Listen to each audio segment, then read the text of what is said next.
सद्बुद्धि, सन्मार्ग और कार्य का संकल्प देना, अडिग रहे विश्वास तुम पर, ऐसा अंतः कर देना, मेरे हृदय में आने में तुम्हें कोई संकोच न हो। हे गुरुदेव, मुझे नज़रों से दूर कभी न होने देना। हे गुरुदेव, मुझे नज़रों से दूर कभी न होने देना। नमस्कार, गायत्री चिंतन धारा के इस सतत प्रवाह में आप सभी का स्वागत है। मित्रों, आज का जो विषय है बड़ा कॉमन विषय है। प्रायः लोग इस विषय पर बातें करते रहते हैं, लेकिन इसका जो मूल तत्व है वो कहीं ना कहीं मिस हो जाता है ना। जैसे आज का विषय है कि आज की परिस्थितियों में साधना का क्रम इस प्रकार बना सकते हैं। अब साधना का क्रम तो आज से हजारों साल पहले भी उसी ढंग, साधना का विज्ञान वही था ना। हजारों साल पहले साधना का विज्ञान आज भी वही है, उसको कोई बदल थोड़ी सकता है। वो तो वो बदलने की चीज़ नहीं है। लेकिन आज की परिस्थितियों में जब हम कहते हैं तो आज की परिस्थितियों का मतलब ये है कि हम जिस माहौल में रह रहे हैं, जिस तरह की परिस्थितियाँ, जिस तरह की मान्यताएं, जिस तरह की धारणाएं, जिस तरह के रीति रिवाज, जिस तरह की सोच हमारी है, या परिस्थितियां बोलने से जैसे आज विज्ञान का माहौल है तो गति बढ़ गई है ना, स्पीड बढ़ गई है। तो जब स्पीड बढ़ जाती है तो सोच कमज़ोर पड़ जाती है, सोच कमज़ोर पड़ जाती है। सोचने के लिए समय ही नहीं रहता किसी के पास। तो आज की परिस्थिति, अब साधना तो जरूरी है ना, पहले भी जरूरी थी, आज भी जरूरी, लेकिन आज ये होगा कैसे? आज ये होगा कैसे? क्योंकि अभी जो है ना, मर्म जानने का लोगों के पास समय नहीं है। और लोग, हाँ, किसके बाद क्या करना है, इसके बाद क्या करना है, हाँ ऐसा करके ऐसा करना, ऐसा करके ऐसा करना, यानी जिन मशीनों के साथ व्यक्ति रहता है उसका व्यवहार और उसका चिंतन भी उन मशीनों के जैसा हो गया। इसलिए कहा जा रहा है कि ये समझना पड़ेगा कि आज की परिस्थितियाँ विशेष क्या हैं। आज की परिस्थितियाँ विशेष क्या हैं। अब एक बात और इसमें मैं जोड़ रहा हूँ, और वो ये कि जैसे अब ये युग परिवर्तन का समय है, ठीक है, परित्राणाय साधूनाम विनाशाय च दुष्कृताम, उसका क्रम चल रहा है, अपन बोलते आ रहे हैं इतने सालों से। लेकिन अभी पर्टिकुलर ये जो आखिरी खंदक की लड़ाई चल रही है युग परिवर्तन की, इसमें जिस तरह का परिवर्तन सारे विश्व पटल पर दिख रहा है, उस परिवर्तन का आधार क्या है? व्यक्ति का चिंतन, विचार क्रांति ही तो आधार होगी ना, और कोई दूसरा तो होगा नहीं। तो व्यक्ति का चिंतन और व्यक्ति की कार्य पद्धति, यही प्रमुख है। अब विज्ञान की तेजी है, उसको तो नकार नहीं सकते, विज्ञान का युग है, उसको भी नकार नहीं सकते। तो ये तेजी और समझने के लिए समय नहीं है, इस परिप्रेक्ष्य में यहाँ बात कही जा रही है। अब उदाहरण के लिए अभी पितरपक्ष चला, शुरुआत हुई, बहुत हल्ला हुआ कि पितरपक्ष की शुरुआत जो है चंद्र ग्रहण से हो रही है, और पितरपक्ष का जो अंत है वो सूर्य ग्रहण से हो रहा है। तो लोग समझ नहीं पाते कि चंद्र ग्रहण, सूर्य ग्रहण, लोगों को यही मालूम है कि ये अच्छा है, ये बुरा है। ग्रहण में ऐसा नहीं करते, ग्रहण में वैसा नहीं करते, छुआ होता है, पानी से करते हैं, पवित्र करते हैं, नहाते हैं, दान देते हैं, इससे आगे किसी को कुछ नहीं मालूम। अरे भाई, चंद्र ग्रहण है, उसका युग परिवर्तन में बहुत महत्व है। क्यों महत्व है समझते हैं हम। देखो, बात बताते हैं। चंद्र क्या है? शीतलता का प्रतीक है। चंद्र जल का प्रतिनिधि है। धरती पर 72% जल है, हमारे शरीर में 72% जल है, तो वो जल, चंद्र का सीधा सीधा प्रभाव पड़ता है ना। और चंद्र मन का कारक है, मन का कारक है, विचार, विचार और मन का प्रतिनिधि। चंद्रमा मनसो जायते। तो अब आप सोचिए कि मन में जो कुछ भी चल रहा है, विचारों में जो कुछ भी चल रहा है, अगर चंद्र का ग्रहण हो रहा है, चंद्र का कुछ प्रभाव बदल रहा है, चंद्र का प्रभाव जो धरती पर मनुष्यों पर पड़ता है, उसमें अगर परिवर्तन आ रहा है, तो निश्चित रूप से इससे हमारा भविष्य प्रभावित होगा। और वैसे भी ये जिस हिसाब से विज्ञान ने गति को बढ़ा दिया है, लोगों का चिंतन कमज़ोर हो गया है, चिंतन के लिए लोगों के पास समय नहीं है, शांति लोगों के मन में नहीं है, तो सोचने विचारने का वैसे ही कम हो जाता है। और चंद्र ग्रहण के बाद तो फिर पूछिए मत। इसलिए मत पूछिए बोल रहा हूँ कि मानसिक उत्तेजना बहुत ज़्यादा बढ़ गई। एक तो वैसे ही किसी के पास धीरज नहीं है, कोई शांति से बात सुनता ही नहीं है। आप एक बात बोलो, सामने वाला कुछ और समझ लेता है, जिंदगी भर के लिए पंगा पाल लेता है। सोचने समझने, आपस में बात करके, सलाह मशवरा करके किसी निर्णय पर पहुंचने का तो समय ही नहीं है। फटाफट बोलो जी, एसएमएस लैंग्वेज में बोलो जी, शॉर्टकट में बोलो जी। अब कैसे हर चीज़ को कैसे अभिव्यक्ति कैसे शॉर्टकट में हो सकती है? भावनाओं की अभिव्यक्ति है, बताना है। अब भावनाएं ही अगर उत्तेजित हो जाएं, भावनाएं यदि कंट्रोल के बाहर हो जाएं, तो चंद्र उसका कारक है ना। पागलपन बढ़ रहा है और ज़्यादा बढ़ेगा, और ज़्यादा बढ़ेगा। अब जल को हम देख ही रहे हैं, चंद्रमा जल का भी प्रतिनिधि है ना। तो अब तो वर्षा तो रुकने का नाम नहीं ले रही। कितने दिन से पानी गिर रहा है, और कितना ज़्यादा गिर रहा है, और कितना असंतुलित गिर रहा है, और कितने ज़्यादा दुष्परिणाम उसको दिख रहे हैं। जल का कारक है। तो चंद्रमा के ग्रहण का व्यक्ति के चिंतन, व्यक्ति के जो है मति भ्रष्ट होने पर बहुत ज़्यादा प्रभाव पड़ता है। ऐसे ही सूर्य का भी है। हमेशा सूर्य का ग्रहण केवल आज नहीं, कभी भी हो, आज की स्थिति में महत्व इसलिए उसका ज़्यादा बढ़ जाता है कि सूर्य तो सारे ग्रहों का राजा है, कहना चाहिए। सारे ग्रहों का राजा है। सूर्य का ग्रहण अगर पड़ रहा है तो सूर्य का संतुलन अगर बिगड़ रहा है तो सूर्य प्राण का प्रदाता है। ये जो पृथ्वी, जल, वायु, अग्नि, आकाश कहते हैं, अग्नि का प्रतिनिधि सूर्य है ना। अग्नि का प्रतिनिधि सूर्य है। अब अग्नि उत्तेजना भी का भी कारक है, अग्नि शक्ति का भी कारक है। और अगर उत्तेजना असंतुलित हो रही है, शक्ति असंतुलित हो रही है, या जैसे मनुष्य का शरीर है, मनुष्य का जीवन चलता है प्राण ऊर्जा से चलता है। अब अगर बादल छाए हुए हैं, सूर्य की धूप नहीं मिल रही है, सूर्य का प्रकाश नहीं मिल रहा है, सूर्य को ग्रहण लग रहा है, तो उसका असर क्या होगा? हमारी प्राण शक्ति पर होगा, हमारी प्राण शक्ति पर होगा। हम अपना आत्मबल, अपना मनोबल खोते जाएंगे। अब चंद्रमा से आपकी मति भ्रष्ट हो रही है, पागलपन बढ़ रहा है, और आत्मबल और आत्मविश्वास और आत्मशक्ति का लोप हो रहा है, तो क्या होगा? विनाश की प्रक्रिया पर उसका असर पड़ना ही पड़ना है। विनाश की गति और ज़्यादा बढ़नी ही बढ़नी है। तो जब हम कहते हैं कि आज की परिस्थितियों में साधना का क्रम, तो उसमें ये सारी परिस्थितियाँ आती हैं। युग परिवर्तन का बहुत बड़ा मुद्दा है, चंद्र ग्रहण, सूर्य ग्रहण बहुत बड़ा मुद्दा है, मानसिक विचलन बहुत बड़ा मुद्दा है, अग्नि का, प्राण शक्ति का कम होना बहुत बड़ा मुद्दा है। अब ऐसी परिस्थितियों में जब साधना की बात की जाती है तो कैसे साधना मतलब क्या? साधना मतलब क्या? भाई हम घर में रहते हैं, परिवार में रहते हैं, 4 लोगों से हमारा संपर्क पड़ता है, 4 लोगों के सहयोग से ही तो जीवन चलता है ना।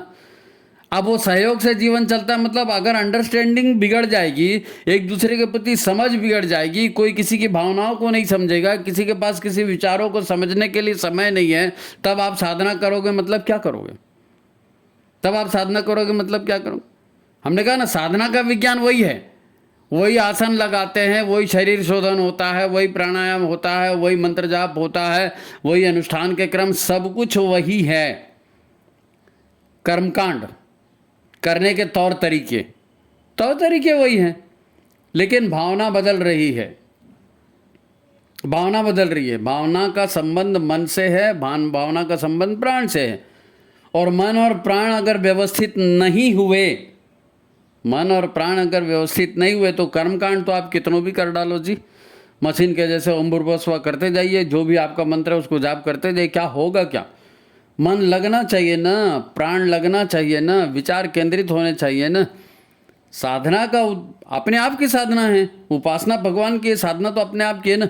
तो मेरे भीतर क्या गलत हो रहा है, मैं कहाँ गलत कर रहा हूँ, मेरे भीतर किस तरह के सुधार की ज़रूरत है, ये तो देखना पड़ेगा ना साधना में, मनन चिंतन में। ये नहीं देखना पड़ेगा। भाई हम गायत्री का आह्वान करते हैं, प्रार्थना करते हैं कि आप सद्बुद्धि को हम धारण करें, और वो सद्बुद्धि जो है ये हमारे कषाय कल्मशों का नाश करें। कषाय कल्मश मतलब दुर्मति, दुर्विचार, दुर्भावनाएं, यहीं से तो संबंध बनते बिगड़ते हैं, सुख शांति इन्हीं से तो आती जाती है। तो आज की परिस्थिति में साधना करना मतलब बहुत ज़्यादा ध्यान दे करके, बहुत कठिन काम है, ये कठिन काम है। अपने आप को दुनिया के प्रवाह से काट करके आत्मविश्लेषण करना, आत्मशोधन करना और अपनी कमजोरियों को दूर करना, ये एवरेस्ट में चढ़ना आसान है, लेकिन अपनी कमजोरियों को देखना मुश्किल है। अपनी कमजोरियों में। और शुरू से चल रहा है, हम लोग बच्चे थे, आपने सुना होगा रेडियो में, अगर रेडियो भी तो सुनना बंद कर दिया ना लोगों ने। कवि प्रदीप एक बहुत बड़े कवि हुए हैं और उनका किसी फिल्म में उन्होंने भजन लिखा, बड़ा सुंदर भजन था। मुखड़ा देख ले प्राणी जरा दर्पण में हो, देख ले कितना पुण्य है कितना पाप तेरे जीवन में, देख ले दर्पण में। अब उस समय से ये कहा जा रहा है और आज भी साधना के बारे में यही कह रहे हैं कि अपने आप का विश्लेषण करना है कि मैं क्या गलत कर रहा हूँ, क्या सही कर रहा हूँ, मेरे मन में कितने पाप के विचार हैं, कितने पुण्य के विचार हैं। आखिर जिस तरह के विचार होंगे वैसा कर्म करेंगे, जैसे कर्म होंगे वैसे ही तो परिणाम मिलेगा। अब विनाश के कगार पर हम खड़े हैं। आत्मविश्लेषण आत्म साधना का सबसे प्रमुख बिंदु है। किस दिशा में सुधार की आवश्यकता है कौन बताएगा? दूसरा तो बताएगा नहीं। हमारे अंतरंगों को हमारे से ज़्यादा अच्छा कौन जानता है? होता क्या है, किसने देखा है, किसी को क्या मालूम, ऐसा तो सब करते हैं। ये जो चिंतन है, ये जो बात है। अब देखो, आप एक चीज को सोचो आप ध्यान से सुनिए, ध्यान से सोचिए, करना नहीं करना आपके ऊपर है, लेकिन बात समझ तो जाइए। भाई मन में विचार उभरते हैं, उसी के आधार पर काम होता है ना। अब मन में विचार उभरे तो फिर मन में एक विचार आया तो बुद्धि देखती है ना कि ये विचार हमारे कितने लाभ का है, इस विचार से हमारा कितना प्रॉफिट हो सकता है। मन में विचार उभरे, बुद्धि उसमें प्रॉफिट लॉस देखती है। अब बुद्धि ने प्रॉफिट लॉस भी देख लिया, मन में विचार भी आया, लेकिन उस समय करने की स्थिति नहीं है, तो क्या करेगा? चित्त का यहाँ पर भूमिका आती है, चित्त की भूमिका आती है। चित्त क्या करता है? उसका एक चित्र बना करके, उसका एक फोटो बना करके, उसकी एक मान्यता बना करके, उसकी एक धारणा बना करके चित्त जो है अपने भीतर उसको कर लेता है, रख लेता है, सुरक्षित कर लेता है। अब वो धारणा बन गई। मन में उठा था विचार, बुद्धि ने प्रॉफिट लॉस देखा और करने का काम करने के लायक समय नहीं था, तो मन ने उसका जो है धारणा बना करके रख लिया, है ना। धारणा बना के रख लिया, और धारणा बना के रख लिया उसको फिर अहंकार भी देखता है। हर व्यक्ति के भीतर अहंकार होता है ना, तो अहंकार भी देखता है। अहंकार निर्णय लेता है कि ये जो धारणा मैंने बनाई है, ये धारणा मेरे लिए प्रॉफिटेबल है कि नहीं है। अब अहंकार यह सोचता है कि सब तो कर रहे हैं, मैं क्यों मत करूं, उसने तो किया था, मैंने नहीं किया, तो क्या हो गया, मेरा नुकसान हो जाएगा। कौन देखता है, इतना तो सब करते हैं। यानी अहंकार अपने आप को सही सिद्ध करने की कोशिश करता है, अपने गलत निर्णय को भी सही सिद्ध करने की कोशिश करता है। ये सब मन के अंदर चल रहा है। मन में विचार उभरे, बुद्धि ने प्रॉफिट लॉस देखा, चित्त ने उसकी फोटो खींच के धारणा बना करके रख लिया, और अहंकार बोलता है कि नहीं यही मेरे लिए लाभ का है, तो कल, आज नहीं तो कल वो क्रियान्वित होगा, आज नहीं तो कल वो क्रियान्वित होगा। अब प्राण शक्ति का ह्रास हो रहा है, चंद्रमा जो है पागलपन बढ़ा रहा है, मन के विचारों का तहस नहस हो गया है। तो अभी इस समय में साधना कैसे करोगे? साधना का हेतु आपने मुख्य काम क्या करना है साधना में? खाली माला घुमाना है? आप माला घुमाते रहिए ना, नहीं होगा, कुछ नहीं होगा। साधना का उद्देश्य आत्मशोधन है। क्या है? गुरु का सानिध्य नहीं है, गुरु के विचार से जुड़े नहीं हैं, सत्संग से जुड़े नहीं हैं, तो हमारा मन जो है ना अहंकार के वशीभूत होकर किसी भी घटना का अर्थ अपने ढंग से निकालता है, अपने ढंग से निकालता है। अब ये तो हम कहते हैं कि भैया मनुष्य जीवन है और कर्म योनि है, और यहाँ तो कर्म करने के लिए व्यक्ति स्वतंत्र है। अब आप मेरे को बताइए कि क्या वास्तव में कर्म करने के लिए व्यक्ति स्वतंत्र है? भाई व्यक्ति काम कैसे करता है? अपनी धारणाओं पर, अपना उनका अहंकार जिस बात को पुष्ट कर देता है, धारणाएं जिस बात की पुष्ट कर देती है, चित्त में आपने जो भर करके रखा है, मन में जो विचार आ रहे हैं, उसी से काम होगा। आप उसी के गुलाम हैं, अपने विचारों के गुलाम हैं, अपने चित्त के गुलाम हैं, अपने अहंकार के गुलाम हैं। अपनी धारणाएं हमने जो बना रखी है, हम उससे बाहर सोचने को ही तैयार नहीं है। लाइफ इतनी फास्ट हो गई है कि हम सोचना ही नहीं चाहते। आज की परिस्थितियों में यही तो है, यही तो आज की परिस्थितियों में। अब आप बोलते रहो नहीं व्यक्ति कर्म करने के लिए स्वतंत्र, पर हाँ ये सरल है क्या? भाई ये कर्म की स्वतंत्रता, निष्पक्षता, न्यायशील होनी चाहिए। स्वतंत्रता जागरूक रहकर प्राप्त करनी होती है, नहीं तो मन के गुलाम के हिसाब से तो सभी लोग जी रहे हैं। अपने मनमर्जी का तो सभी लोग कर रहे हैं। मनमर्जी का ही तो करते हैं ना, कोई दूसरे के मन का करता है क्या? तो मनमर्जी का मतलब मन की गुलामी ही होती है। तो मन सही कर रहा है कि नहीं कर रहा है, इसके लिए जागरूकता की जरूरत है, प्रज्ञा जागरण की जरूरत है, विशिष्ट ज्ञान, परिष्कृत ज्ञान की जरूरत है, गायत्री की इसीलिए तो जरूरत है। जीवनो प्रचोदयात हमारे भीतर आ जाइए, और जो भी गलत सलत है, अहंकार और दुर्विचार और दुर्भावना, इसको काटने के लिए ही तो गायत्री है मेरे भाई है। तो आज की परिस्थितियों में इन दुष्विचारों और दुष्कर्मों को, दुर्भावनाओं को काटना क्यों, कितना जरूरी है। अभी चंद्र भी आपका साथ नहीं दे रहा है, सूर्य भी आपका साथ नहीं दे रहा है, प्रकृति के 5 तत्व भी आपका साथ नहीं दे रहे हैं। इस माहौल में आप कैसे करेंगे? हमारे मन के अपने संस्कार होते हैं, हमारे अपने शरीर के अपने संस्कार होते हैं, ये संस्कार बड़े प्रबल होते हैं। अहंकार इसके बाहर जाने ही नहीं देता, सोचने ही नहीं देता, करने ही नहीं देता। तो ऐसी परिस्थिति में साधना कैसे होगी? नहीं साहब हम तो 40 माला का कर रहे हैं और हम तो इतने माला का कर रहे हैं और हमारा इतना अनुष्ठान हो जाएगा, तो आप रिकॉर्ड में भर लो कि हमने 50,000 अनुष्ठान कर लिए, लेकिन आपका परिणाम कैसे आएगा? आत्मशोधन के बिना उसका परिणाम नहीं आने वाला है। आत्मशोधन के बिना इसका परिणाम नहीं आने वाला है। अब गुरु की उपासना से, गुरु का साहित्य अध्ययन करने से, महापुरुषों के सत्संग करने से और उस पर मनन चिंतन करने से, है ना, संगति से प्रज्ञा का जागरण हो सकता है। पवित्र बुद्धि का जागरण हमारे भीतर हो सकता है, और वो जागरण जरूरी है। वो जागरण जरूरी है, नहीं तो चेतना आएगी कहाँ से, जागरूकता आएगी कहाँ से? आज गुरुदेव अगर कहते हैं कि भाई गायत्री की पंचकोशी साधना करनी है, तो पृथ्वी, जल, वायु, अग्नि, आकाश, इन 5 तत्वों से हमारा शरीर बना है। तो इन 5 तत्वों में विकृतियां, उन्हीं की विकृतियों का तो शोधन है ना। अब चंद्रमा हो गया, अपन ने अभी देखा ही ना, चंद्रमा, भाई चंद्रमा जल का स्वामी है और जल में कम है क्या विकृतियां? विचारों का, चिंतन का स्वामी है, विचारों चिंतन में कम है क्या विकृतियां? सूर्य की अग्नि मिल नहीं रही है, प्राण मिल नहीं रहा है, अनाज, पृथ्वी को देखिए, पृथ्वी तो अनाज तत्व पृथ्वी से आता है ना। तो पृथ्वी भी पूरी प्रदूषित हो गई है। तो हर व्यक्ति तो प्रदूषित अन्न खा रहा है, प्रदूषित पानी पी रहा है, प्रदूषित विचार नहीं करेगा तो क्या करेगा? वायु कौन सी पवित्र है? आकाश कौन सा पवित्र है? आकाश को लोग समझते नहीं। ये जितना भी हम सोचते विचार करते हैं ना, हमारे मन में बातें आती हैं, ये ऊर्जाएं हैं, ये एनर्जी है। ये एनर्जी मन में आ रही है, हम विचार कर रहे हैं, तो ये एनर्जी हमारे बाहर से निकलती है, अंतरिक्ष में जाती है और अपने समान ऊर्जाओं को हमारे भीतर लाती है। सद्विचार करेंगे, सच्चिंतन करेंगे, तो अंतरिक्ष में भी सद्विचार और सच्चिंतन है, सत्प्रेरणाएं हैं, वहां से वो आपके पास आएंगी।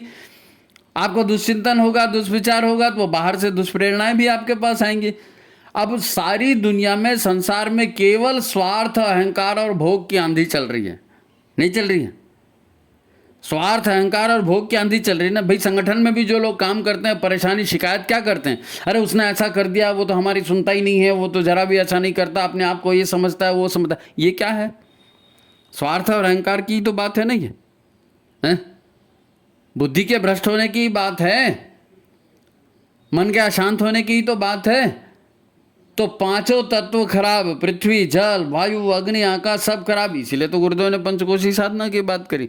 साधना का विज्ञान वही है जो 1000 साल पहले था, आज भी वही है, लेकिन हमको अपनी साधना का स्वरूप क्या रखना है, उसमें सबसे प्रमुख बात यही होगी। जब हम प्रार्थना करते हैं ना, दैव शांति, अंतरिक्ष शांति, पृथ्वी शांति, आप शांति, तो सबसे पहले तो हमारा विचार शांत, हमारा चित्त शांत, हमारा मन शांत। ये शांत कैसे होगा, इस पर ध्यान देना पड़ेगा। ये शांत होगा तब गुरुदेव के विचारों के आधार पर हम कंपेयर करेंगे कि हम जो सोच रहे हैं गुरुदेव ने ये कहा है, सही क्या है, गलत क्या है। नहीं तो आपकी गति रहेगी, शांतता रहेगी नहीं, तो आप विचार कैसे करोगे, मनन कैसे करोगे, चिंतन कैसे करोगे? ये तो होगा ही नहीं। भाई आज नहीं तो कल, अब आप युग निर्माण मिशन से जुड़े हैं, साधना के लिए बैठेंगे, कभी 9 दिवसीय साधना करेंगे, 40 दिवसीय करेंगे, चंद्रायण करेंगे, कुछ न कुछ करेंगे ना।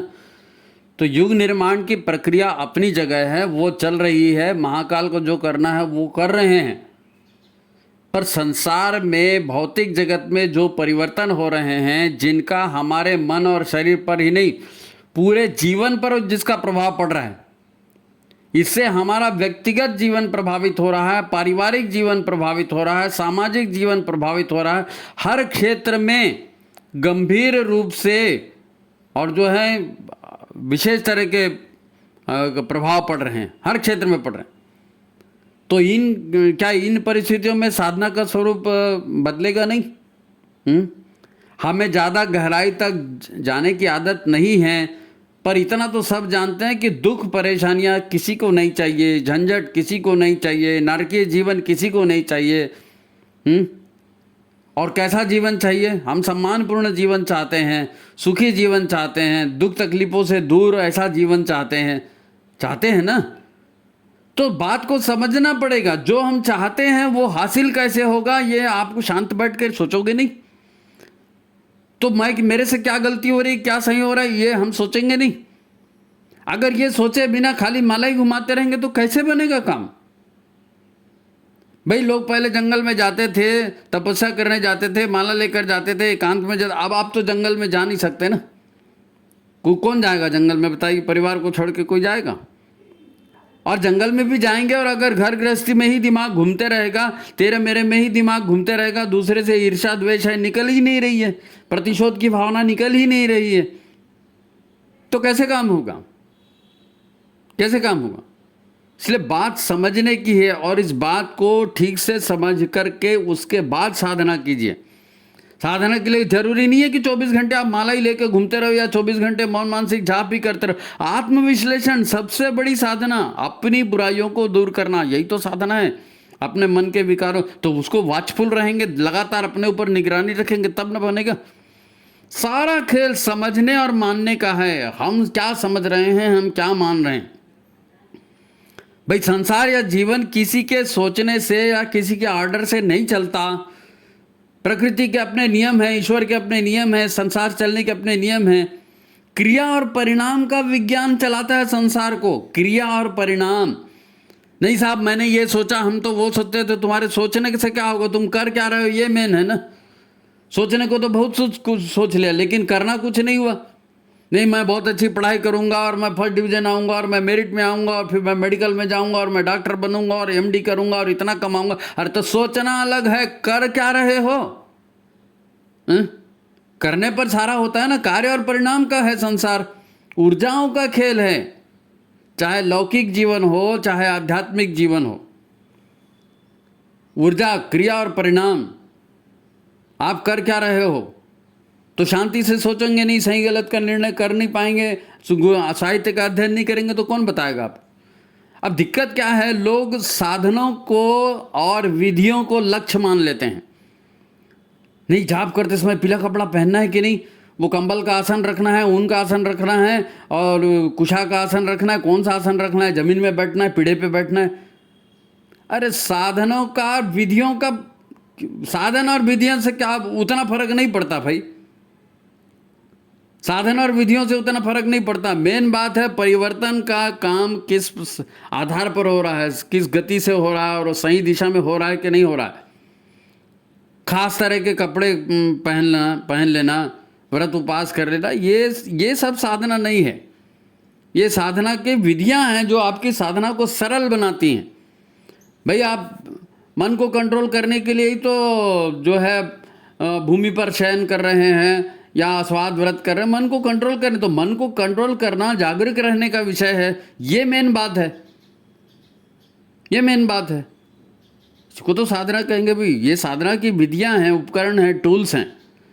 भाई साधना अपने आप की, अपने शरीर की, अपने मन की, अपने स्वभाव की, अपने आदतों की, अपनी मान्यताओं की, अपनी धारणाओं की, तभी तो व्यक्ति का चिंतन बदलेगा, तभी तो व्यक्ति के कर्म बदलेंगे, तभी तो परिणाम प्राप्त किए जा सकेंगे।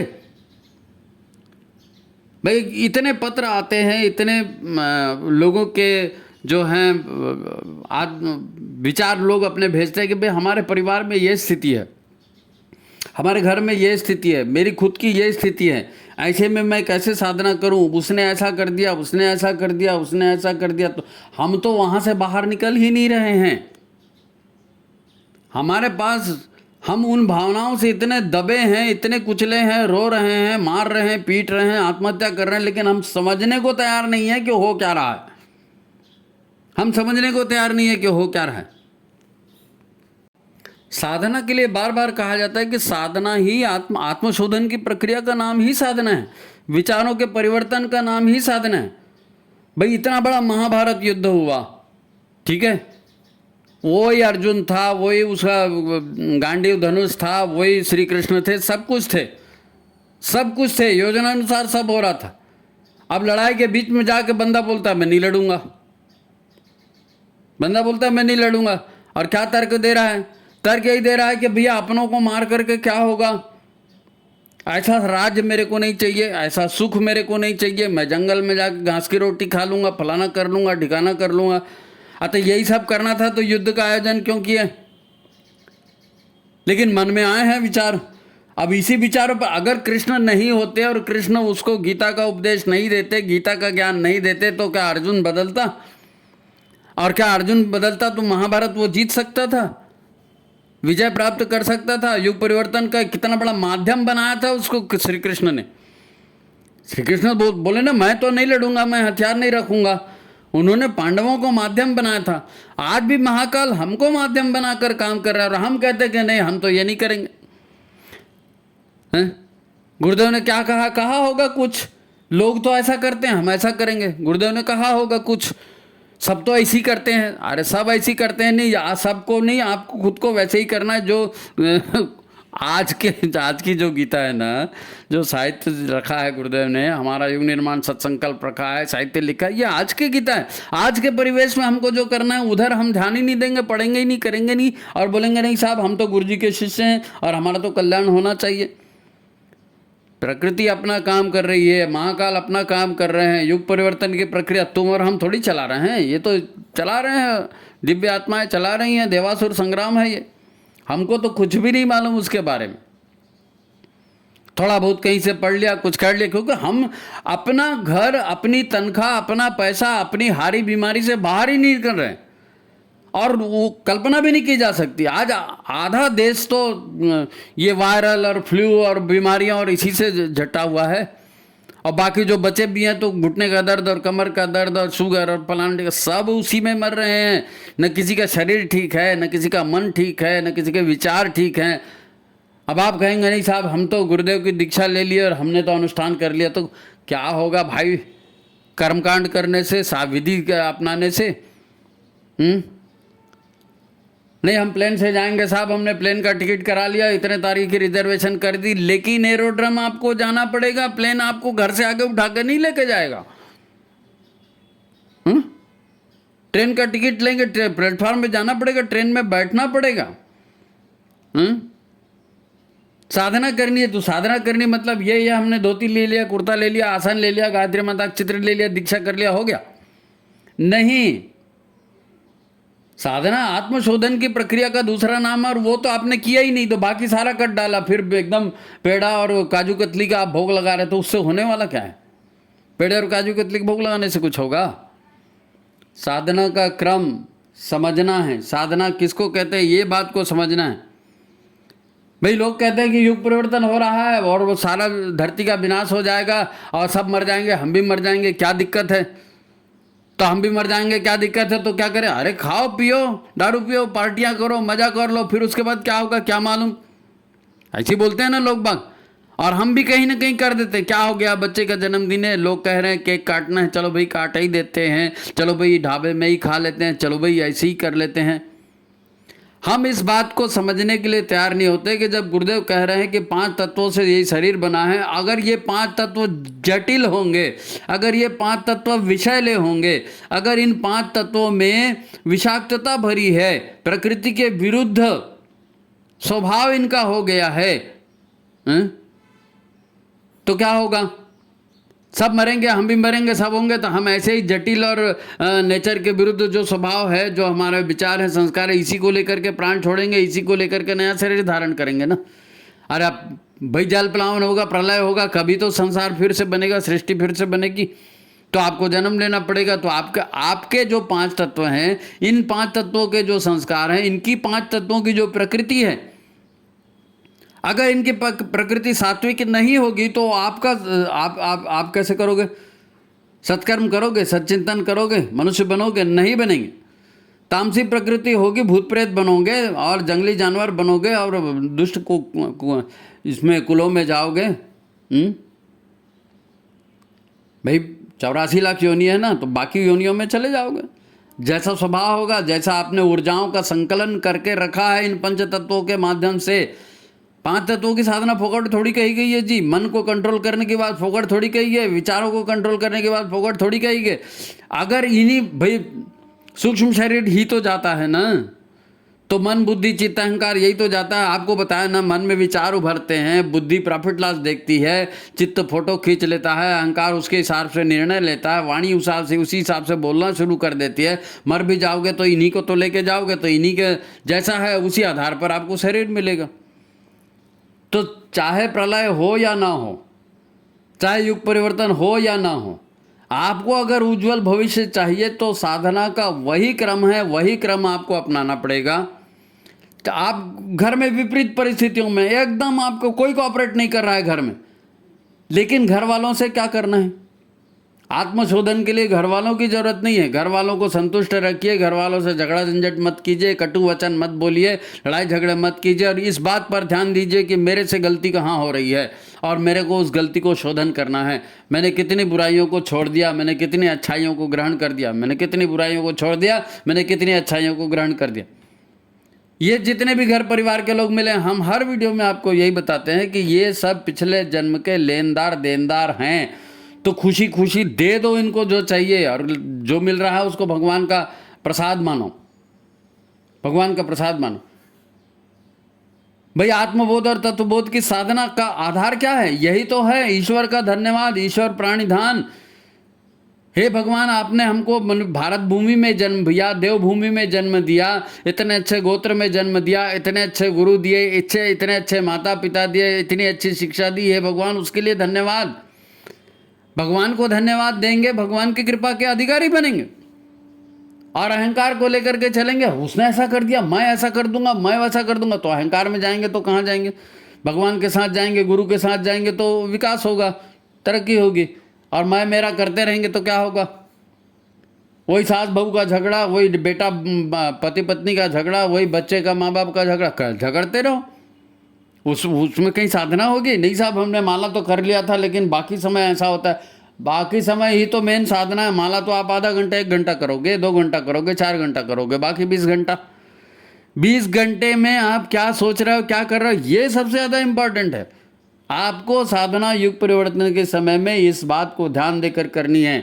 जब ये कहा जाता है कि आज की परिस्थितियों में साधना का क्रम क्या होना चाहिए, तो इसको समझना पड़ेगा। लोग कहते हैं कि आज हमको जो है साधना के लिए समय नहीं मिलता।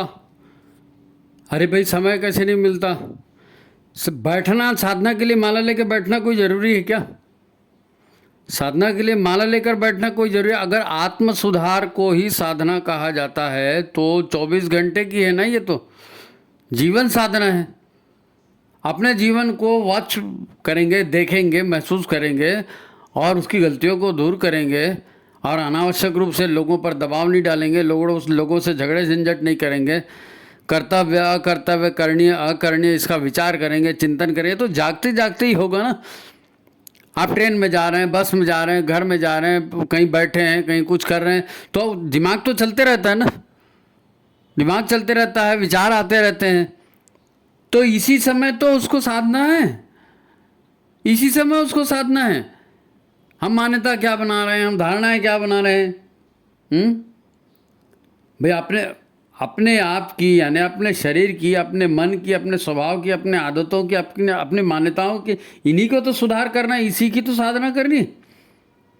तो समय कैसे नहीं मिलेगा? वो उसको जो उपासना को साधना में मत जोड़ो, उपासना आप करते हो, भगवान के पास बैठते हो तो आपको 5 मिनट, 10 मिनट, 20 मिनट, आधा घंटे का समय चाहिए, वो उपासना का समय है। साधना तो 24 घंटे की मेरे भाई, साधना 24 घंटे की है। और अपने आप को देखना, उसके लिए अलग से टाइम की भी जरूरत नहीं है। हमारे मन में क्या चल रहा है दूसरे को थोड़ी मालूम है, हम ही को मालूम है। तो क्या सही है क्या गलत है, गुरुदेव ने क्या कहा क्या नहीं कहा, ये कौन देखेगा, हम ही देखेंगे। तब तो आपको परिणाम वो प्राप्त हो सकेंगे जो परिणाम आप चाहते हैं। हमने पहले ही अपन शुरुआत में ही बात की ना कि जो परिणाम हम चाहते हैं उस हिसाब से चिंतन और कर्म करना पड़ेगा। भाई कर्म ही तो सुख और दुख का कारण है, चिंतन ही तो उसके पीछे कारण है सुख और दुख का। अब जैसे परिणाम चाहिए वैसे काम करने पड़ेंगे, यही साधना है और क्या है। आध्यात्मिक श्रेष्ठता के परिमाण चाहिए तो आपको आध्यात्मिकता के आधार पर चलना पड़ेगा। लौकिक सफलता चाहिए तो लौकिक सफलता के लिए जो जरूरी है वो करना पड़ेगा। नहीं तो अपने आप को साधना, अपने ऊपर मन का जो नियंत्रण है उसको हटा करके प्रज्ञा का नियंत्रण लाना, प्रज्ञा का नियंत्रण लाना। और साधना 24 घंटे की है, साधना अपने आप की है, आत्मनिरीक्षण की है। अब मैंने कहा ना ऐसे ही शरीर में मर जाएंगे तो यही भाव, यही संस्कार, यही सब लेके जाएंगे तो अगला शरीर निश्चित रूप से घटिया मिलेगा, निश्चित घटिया मिलेगा।